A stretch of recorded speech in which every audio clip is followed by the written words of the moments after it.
Hey everyone! If you're struggling with your Turtle Beach Stealth 600 not connecting to your Xbox, don't worry, I've got you covered.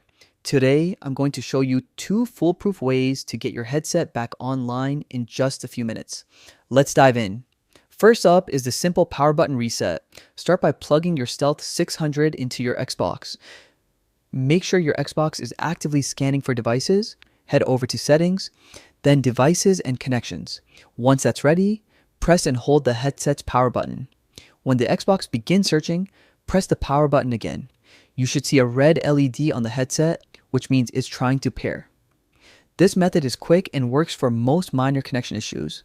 If that doesn't do the trick, we move to the Power Plus Mode button reset. With your headset connected as usual, press and hold both the power button and the mode button at the same time for 30 to 40 seconds. This forces a full reset, clearing out any old pairing data and giving your headset a fresh start. It's especially useful if your Stealth 600 has been acting stubborn or running into firmware glitches. A few tips to keep in mind: always make sure your Xbox is in searching mode before you start pairing, and watch for that red LED. It's your confirmation that the headset is attempting to connect. If the first method fails, don't worry. The second, longer reset usually fixes deeper issues. And that's it. With these 2 methods, your Turtle Beach Stealth 600 should be back online and ready to go.